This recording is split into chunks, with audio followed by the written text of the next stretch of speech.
কঠিন চক্রান্তের কৌশল চালিয়ে যাচ্ছে কিন্তু ছাত্ররা। অবাক করা তথ্য, এটা যদি আপনারা শোনেন আসলে অবাক হয়ে যাবেন।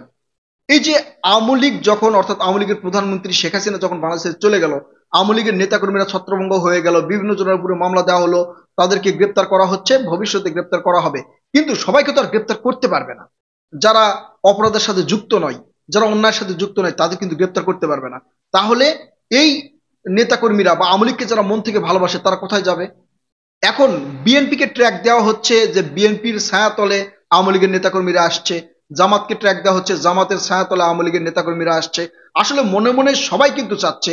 আর এই যে ছাত্ররা তো যদি এখন কোনো আওয়ামী লীগের নেতাকর্মীকে তাদের দলে টানে, এখন সবাই তো বলে বসবে, কেন আওয়ামী লীগকে তাড়িয়ে আওয়ামী লীগের নেতাকর্মীদের কেন আপনারা মানে দলে টানছেন? এই কথা যেন শুনতে না হয়, এই জন্য কঠিন একটা চক্রান্ত, কঠিন একটা কৌশল এরা ব্যবহার করছে।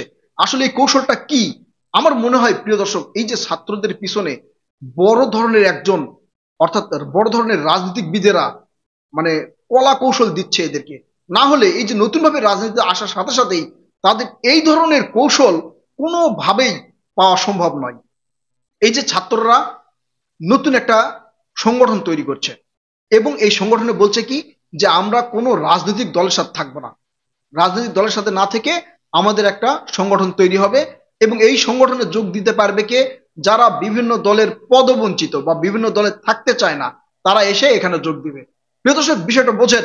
অর্থাৎ যারা বিভিন্ন দলের পদবঞ্চিত, বিভিন্ন দলে থাকতে চায় না, সে সকল নেতাকর্মীরা এই দলে যোগ দিতে পারবে। অর্থাৎ এই যে আওয়ামী লীগের রাজনীতি নিষেধ করার কথা বলছে, আওয়ামী লীগের রাজনীতি হয়তো নিষেধ হয়ে যাবে। এই নিষেধ হওয়ার পরে আওয়ামী লীগকে যারা মন থেকে ভালোবাসে, যারা আওয়ামী লীগের রাজনীতি করেছে, এরা কোথায় যাবে? এরা কোথায় যাবে? এরা কি বিএনপির সাথে যাবে? জি না। যারা আওয়ামী লীগকে মন থেকে ভালোবাসে তারা বিএনপির সাথে যাবে না। যারা আওয়ামী লীগকে মন থেকে ভালোবাসে তারা জামাতের সাথে যাবে না। বিএনপি চাইলেও যাবে না, জামাত চাইলেও যাবে না। এবং আওয়ামী লীগকে ভালোবাসার নেতাকর্মীরা কোনো দলের সাথে যুক্ত হবে না। তখন তারা কি করবে? তারা চাইবে নতুন একটা দল গঠন করার, অথবা নতুন একটা সংগঠন গঠন করার। এই নতুন সংগঠন যাতে তারা গঠন না করে, সেই জন্য ছাত্ররা কি কৌশলে এই যে নতুন একটা দল, সংগঠন তারা এখানে মানে সৃষ্টি করতেছে, যাতে আওয়ামী লীগের লোকজন এই সংগঠনে যদি যুক্ত হয়, তখন এই ছাত্রদের কেউ দোষ দিতে পারবে না। ছাত্ররা বলবে না ওটা তো আমাদের অঙ্গ সংগঠন নয়।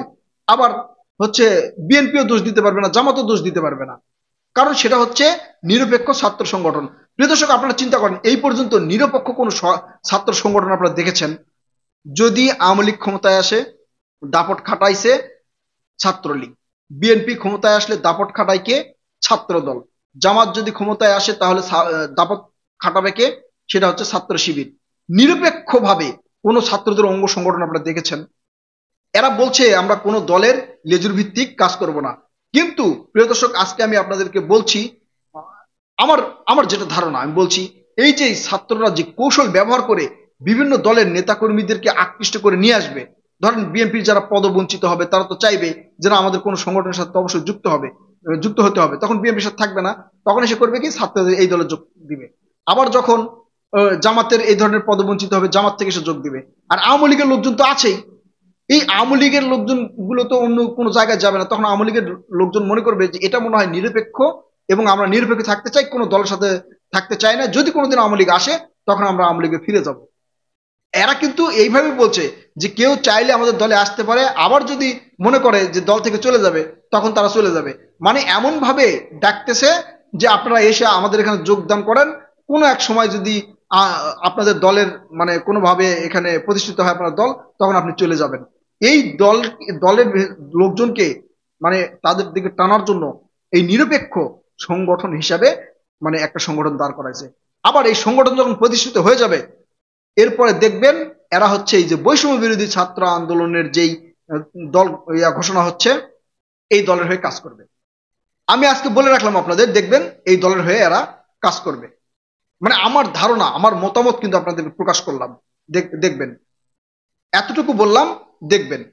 মানে আমি ভবিষ্যৎবাণী করে রাখলাম, যদিও ভবিষ্যৎবাণী করা ঠিক না। আপনারা দেখবেন এরা এই যে বিএনপির ছাত্র দল, জামাতের ছাত্র শিবির, আওয়ামী লীগের ছাত্রলীগ, এইরকম দল হিসাবে দেখবেন বৈষম্য বিরোধী এই যে ছাত্র আন্দোলন, বৈষম্য বিরোধী ছাত্র আন্দোলনের যে নতুন দল আসতেছে, এই দলের ছাত্র সংগঠন হিসেবে এটা থাকবে। প্রিয় দর্শক, চিন্তা করেন, কাছে টানার জন্য এখন তারা কি বলছে, ভবিষ্যতে কি করবে। এদের এই কলা কৌশলগুলো আসলে কোথা থেকে আসছে, এদের মাথায় কিভাবে আসলো? নতুন ছাত্র, এই ছাত্ররা নতুন রাজনীতিতে এসেই এত বড়, এত মানে কৌশল এদের জানার কথা নয়। নিশ্চিত এদের পিছনে কেউ একজন কলকাঠি নাড়াচ্ছে, যার বুদ্ধিতে এইগুলো হচ্ছে। আমরা চাই ভালো কিছু হোক, খারাপ কিছু যেন না হয়। প্রিয় দর্শক, আপনাদের মূল্যবান মতামত অবশ্যই জানাবেন। আপনাদের বিচার বিশ্লেষণ কমেন্টে জানাবেন। আমরা আপনাদের বিচার বিশ্লেষণকে মাথায় নিয়ে পরবর্তী ভিডিও করার চেষ্টা করব ইনশাল্লাহ। আল্লাহ হাফেজ।